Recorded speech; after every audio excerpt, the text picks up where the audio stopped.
रायरेश्वर पठार केवळ छत्रपती शिवाजी महाराजांच्या स्वराज्य स्थापनेच्या ऐतिहासिक प्रतिज्ञेचे साक्षीदार नाही, तर ते एक निसर्गाचे अनोखे दालन आहे.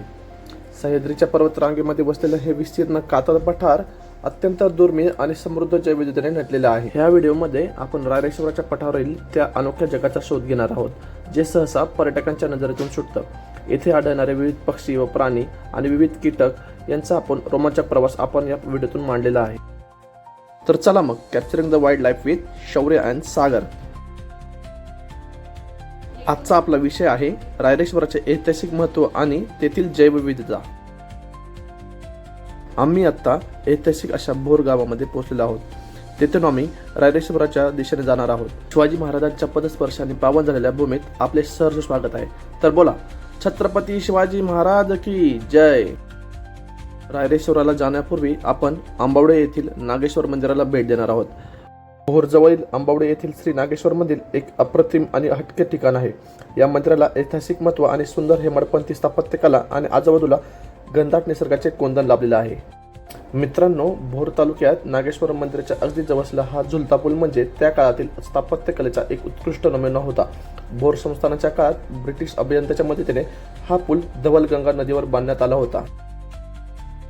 झुलता पूल आपल्याला नागेश्वर मंदिराच्या इथे घेऊन जातो. नागेश्वर मंदिर हे एक घनदाट झाडीत लपलेलं एक मंदिर आहे. येथे आपल्याला भरपूर पक्षी बघायला मिळतात. हेच बघा ब्राह्मणी काईटचं पिल्लू. ब्राह्मणी काईट जनरली ब्राऊन कलरचे असते, परंतु हे पिल्लू असल्यामुळे ब्राऊन कलर त्याला आलेला नव्हता. हिरवीगार झाडी आणि नदी असल्यामुळे येथे मोठ्या प्रमाणात मासे आणि कीटक आहेत. त्याचाच फडशा हे ब्राह्मणी गार पाडत आहे. मंदिराच्या आवारात प्रचंड मोठे आणि जुने वृक्ष आहेत, त्यामुळे उन्हातही इथे कमालीची शांतता आणि गारवा असतो. ते मनाला शांतता देऊन जातात. त्याच दरम्यान आम्हाला एक दुसरा रॅप्टर दिसला, तो म्हणजे ओरिएंटल हनी बजार्ड म्हणजेच मूळघार. हा पक्षी आपल्या वैशिष्ट्यपूर्ण खाण्याच्या सवयीसाठी आणि शरीर रचनेसाठी ओळखला जातो. या पक्ष्याचे मुख्य अन्न हे मधमाशा आणि गांधील माशाची अंडी आणि आया आणि कोश हे आहे. ते संपूर्ण मधमाशाचे पोळे ओरबडून खातात. कधी कधी ते सरडे आणि बेडूक आणि लहान उंदीरही खातात. मधमाशांनी दंश करू नये म्हणून ह्या घारीच्या डोळ्याभोवती आणि चेहऱ्यावर खवल्यासारखी कडक आणि दाट पिसे असतात. हे निसर्गाने दिलेले चिलखत मधमाशाच्या डंकापासून त्यांचे संरक्षण करतात. हे मंदिर छत्रपती शिवाजी महाराजांचे अत्यंत विश्वासू सहकारी सरदार कान्होजी यांचे कुलदैवत होते. मावळ प्रांतातील अनेक ऐतिहासिक घाटावाटी आणि मसलती ह्या मंदिरात झालेल्या आहेत. मंदिराचे बांधकाम प्राचीन यादवकालीन स्थापत्यशैलीत आहे, जेथे चुन्याचा वापर न करता दगड एकमेकांमध्ये अचूक अडकून भिंती उभारलेल्या आहेत. महाराष्ट्रातील 90% शिवमंदिरे ही पूर्वमुखी असतात, परंतु नागेश्वराचे मंदिर वैशिष्ट्य म्हणजे ते पश्चिममुखी आहे. मंदिराच्या मुख्य सभामंडपात 6 मोठे दगडी खांब आहेत. ह्या खांबावर अत्यंत सुबक नागाचे नक्षीकाम आहे, ज्यामुळे याला नागेश्वर हे नाव सार्थ वाटते. मंदिराच्या आवारात अजून एक मंदिर आहे. तिथे आम्हाला एक खजाना भेटला, तो म्हणजे कासवांचा. 2 प्रकारची कासवे आम्हाला इथे दिसली. एक होता रेड इयर स्लायडर टॉर्टॉइज आणि एक होता इंडियन सॉफ्ट शेल टर्टल.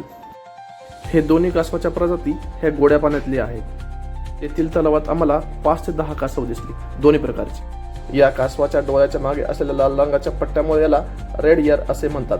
हे मध्यम आकाराचे कासव आहे आणि याची लांबी साधारणपणे 12.5 ते 29 सेंटीमीटर पर्यंत असू शकते. हे कासव साधारणपणे 30 ते 40 वर्षापर्यंत जगू शकते. त्या तलावामध्ये दुसरे असलेले कासव म्हणजेच इंडियन सॉफ्ट शेल टर्टल. इतर कासवाप्रमाणे यांचे कवच कठीण नसते, तर ते एक मऊ असते. यांचे कवच साधारणपणे गोल किंवा अंडाकृती असते. यांचा रंग काळपट, हिरवट आणि राखाडी असतो. यांची मान लांब असते, तसेच ती एक नदीसारखी असते, त्यामुळे ते पाण्यात राहून बाहेरचा श्वास घेऊ शकतात. हे कासव साधारणपणे 94 सेंटीमीटर पर्यंत वाढू शकते. हे मंदिर एका छोट्या दरीत वसलेले आहे. मंदिराच्या अगदी बाजूने 12 वाहणारी धवलगंगा नदी वाहते. पाण्याचा खळखळाट आणि मंदिराची शांतता आपल्याला मनाला शांतता देऊन जाते. आजूबाजूचा परिसर जंगलाने वेढलेला असल्यामुळे विविध प्रकारची जैवविविधता इथे आपल्याला दिसून येते. नागेश्वर मंदिर आणि झुलता पूल बघितल्यानंतर आम्ही आता रायरेश्वराच्या मंदिराच्या दिशेने चाललो आहोत. रायरेश्वराच्या मंदिराचा परिसर हा घनदाट झाडीने वेढलेला आहे. येथील रस्ता खूप सुखदायक आहे. त्यानंतर आम्हाला एक रॅप्टरचे दर्शन झाले, ते म्हणजे ब्लॅक विंग काईट. ही एक प्रकारची घारच असून त्याचे लाल डोळे हे बघण्यासारखे असतात. हा एक मध्यम आकाराचा शिकारी पक्षी आहे. त्याचे मुख्य अन्न म्हणजे सरडे आणि बेडूक आहे.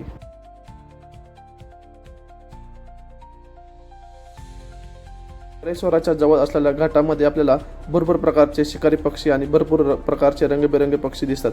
आपल्याला एक दिसलेला शिकारी पक्षी म्हणजेच क्रेस्टेड सर्पंट ईगल म्हणजेच सर्पमार तुरेवाला गरुड. सापावर मुख्यत्वे उपजीविका करत असल्यामुळे त्याला सर्पगरुड असे नाव पडलेले आहे. हा पक्षी साधारणपणे 74 सेंटीमीटर लांबीचा असतो आणि त्याच्या पंखाचा विस्तार हा 1 ते 1.5 मीटरपेक्षा जास्त असू शकतो. याच्या डोक्यावर काळ्या आणि पांढऱ्या पिसाचा एक मोठा तुरा असतो, ज्यामुळे त्याला तुरेवाला असे म्हटले जाते. हा पक्षी उंच झाडावर किंवा पाण्याच्या स्रोताजवळ दबार धरून बसतो. भक्ष्याची जराशी जरी हालचाल झाली की धारदार नखे असलेल्या पंजांनी झडप घालून त्यांची शिकार करतो. जेव्हा पावसाळ्यामध्ये सह्याद्री पर्वत हिरवीगार शाल पांघरतो तेव्हा त्याचे सौंदर्य खूप छान दिसते.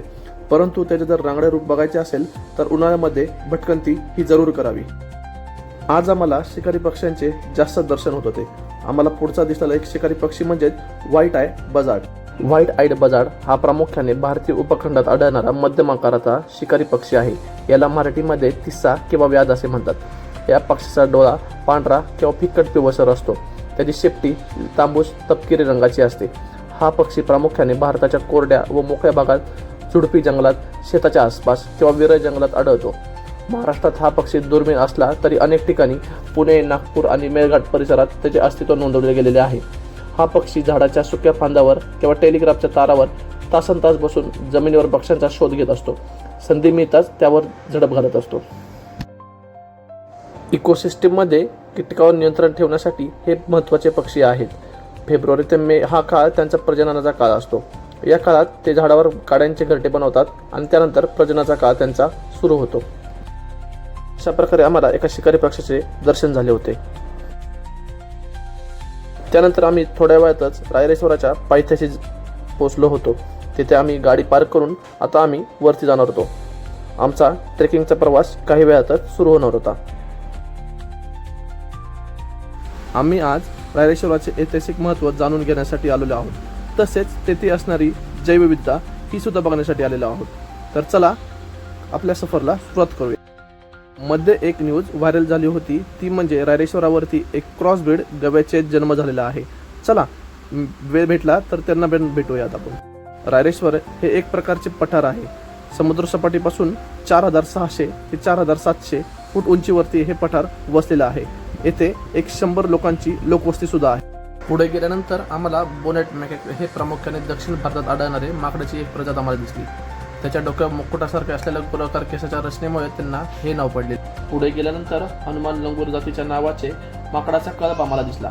हिंदू पौराणिक कथांमधील भगवान हनुमानाशी त्यांच्या चेहऱ्याचे आणि शेपटीचे साम्य असल्यामुळे त्यांना हनुमान लंगूर असे म्हणतात.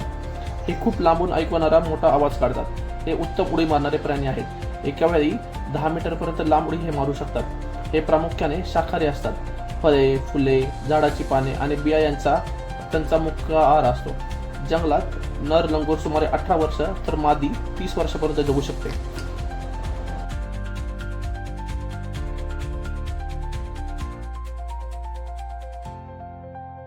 जेव्हा आम्ही रायरेश्वराच्या पायऱ्या चढत होतो तेव्हा मला एक दुर्मिळ उंदीर दिसला. तो म्हणजे कोंडाणा रॅट. तो फक्त महाराष्ट्रामध्ये सिंहगड, राजगड, तोरणा आणि रायरेश्वर पठारावरती आढळतो. पुढे गेल्यानंतर आम्हाला उल्फ स्पायडर नावाच्या जातीची एक कोळी दिसली. ही एक मादी होती. तिच्या पाठीवर शेकडो पिल्ले होती. इतर कोळ्याप्रमाणे उल्फ स्पायडर जाळे विणत नाही. मादी उल्फ स्पायडर तिच्या पोटाला अंड्याची पांढरी पिशवी चिकटून फिरते. अंडी उबवून झाल्यानंतर सर्व पिल्ले आईच्या पाठीवर घट्ट बसतात.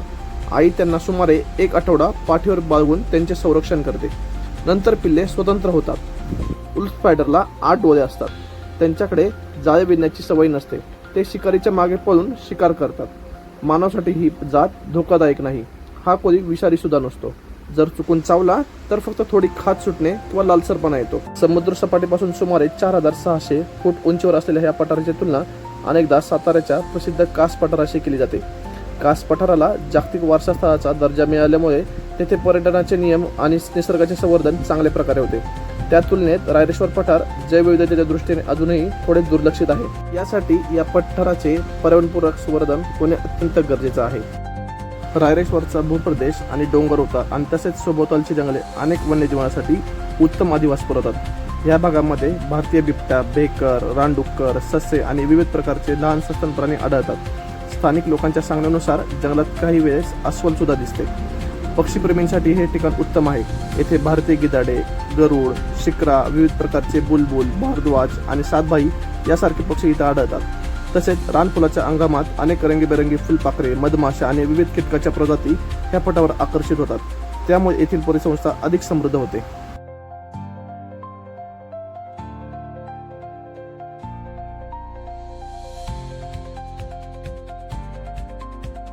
आता आम्ही कॅम्पिंग पॉइंट जवळ पोहोचलो होतो.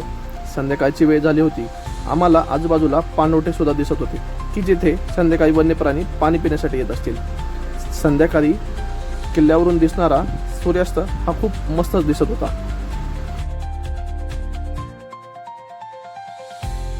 आम्ही थोड्या वेळाने रायरेश्वर मंदिराच्या इथे पोहोचलो. रायरेश्वर मंदिर हे महाराष्ट्राच्या इतिहासामधील अत्यंत महत्त्वाचे आणि पवित्र स्थान आहे. छत्रपती शिवाजी महाराजांच्या हिंदवी स्वराज्य स्थापनेच्या शक्तीसाठी हे इतिहास प्रसिद्ध आहे. हे मंदिर केवळ एक धार्मिक स्थळ नसून मराठा साम्राज्याच्या उदयाचे साक्षीदार आहे. 27 एप्रिल 1645 रोजी वयाच्या अवघ्या 16व्या वर्षी छत्रपती शिवाजी महाराजांनी आपल्या मावळ्यांसोबत या मंदिरात शिवपिंडीवर स्वतःच्या रक्ताचा अभिषेक करून हिंदवी स्वराज्याची शपथ घेतली होती. हे मंदिर चारही बाजूने दुर्गम डोंगरांनी आणि घनदाट जंगलाने वेढलेले असल्यामुळे शत्रूच्या नजरेतून वाचून गुप्त खलबते आणि बैठका करण्यासाठी अगदी सुरक्षित ठिकाण होते. हे मंदिर दगडी बांधकामाचे असून मंदिराच्या मुख्य गाभाऱ्यात भगवान शिव यांची प्राचीन शिवपिंड आहे. याच पिंडीवर शिवरायांनी आपली करंगळी कापून रक्ताचा अभिषेक केला होता.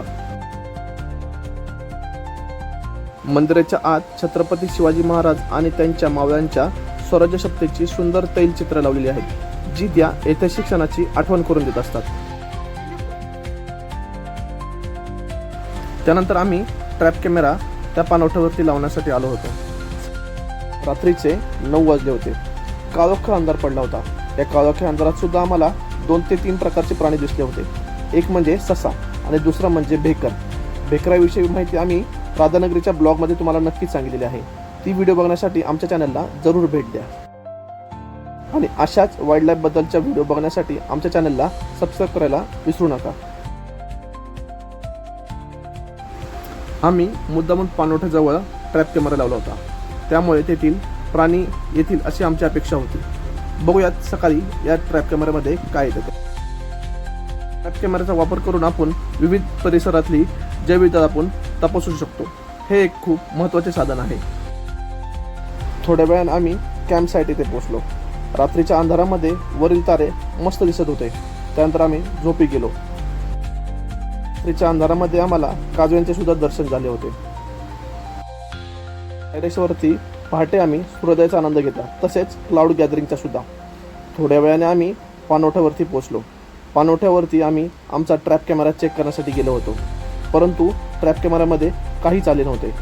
दुर्दैवाने आम्हाला तिथे काहीच सेटिंग झाले नव्हते की जे आम्हाला अपेक्षित होते. त्यानंतर आम्ही प्रसिद्ध अशा 7 रंगाच्या माती त्या पॉईंटवर गेलो होतो. तेथे एकाच पॉईंटवरती 7 रंगाच्या माती मिळतात. हा एक खूप प्रसिद्ध पॉईंट आहे रायरेश्वरवरती. ते बघून झाल्यानंतर आम्ही रायरेश्वर उतरायला लागलो आणि आमची ही सफर संपली.